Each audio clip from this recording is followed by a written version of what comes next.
Alright, quick tutorial on replacing the screen for a Samsung version 2. I think they call it a 303 model. You first need to remove the bezel, and it's a little tricky on this one. You have to do it from the inside, so you need to find a spot that you can get a hold of the inside of the screen. Get your fingernail or something under there. Sometimes I end up having to use a flat-bladed screwdriver component just to kind of lift that a little bit and get it started. Go. And then lifting carefully all the way around, you'll feel it pop off of there.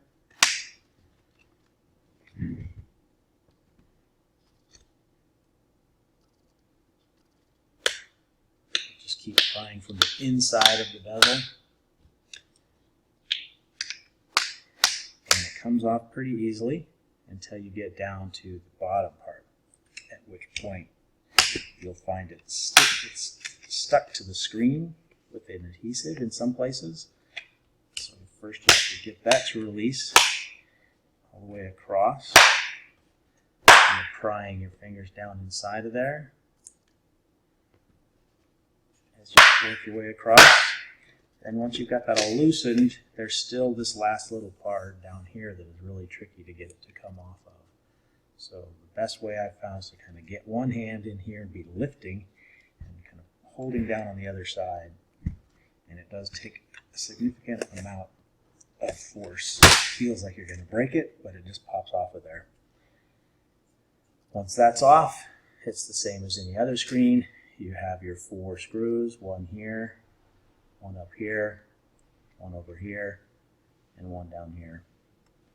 So you remove those screws, and then you're ready to go to the next step.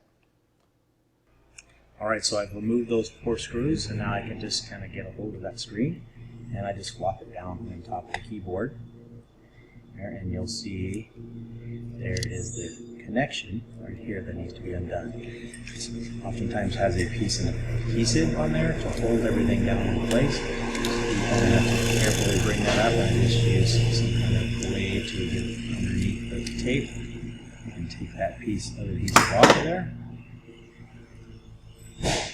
Then there is a little lever bar that you can lift up there, you'll see, and that lets you get a hold of the connector and just carefully pull it out. Once you've got that out, it's a matter of putting in a new screen. So just set the new screen down there in place, just like the other one was, and grab the connector by the little handle, and I usually start with one corner. Make sure that thing's lined up, slide it in, and lined up there, and there you go. You know, you'll kind of feel it snap into place. Bend the little lever back down, and then I always like to put a new piece of adhesive on there. So I just use a piece of tape. It tends to help hold things in place, keep them from wiggling loose for use.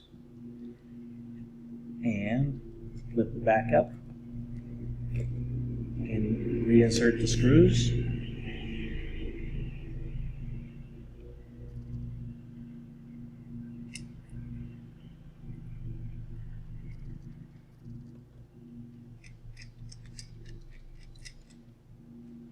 Alright, now that you've got it all screwed back in there, you'll see that many screens have a screen cover piece on them, and a lot of times I'll leave that on there as extra protection, but in this case they've got some letters stamped in it right there, so I can't do that. Otherwise I'll just cut this little tab off and leave that screen protector on there for a little while. And if it gets all scratched up, we can always take it off, but for student use it definitely helps. So take that off, and now it's a matter of putting the bezel back on. So it's kind of a reverse procedure. With the screen all the way open, you should be able to slide that piece back on there, kind of put the corners down in there, and snap it down in there.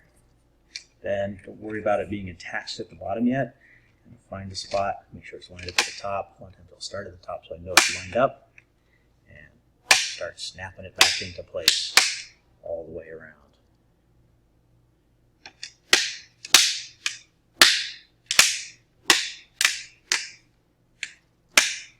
Sometimes on the side it can be a little tricky, having to use, a decent amount of force to get that to slide down in there. Then I usually take a look at it from the side and I can see whether it's fully seated or not. So I see a little crack there. I know it's not down in there yet. I'm just kind of closing it up and coming back around from this side. Helps. Now I can see this crack here where this isn't seated in there yet. But I can just quickly snap that in from the back side here. And then I can see this crack here. So that's not seated in there yet. So again, open that back up. Oops. Break the screen. Don't do that. Start all over again. And there we go. So checking around the edge, you should be able to see that it's fully seated. There's no crack anywhere. And you are good to go. So a little tricky on the bezel for these Samsung models, but once you get the knack of it, it goes pretty smooth.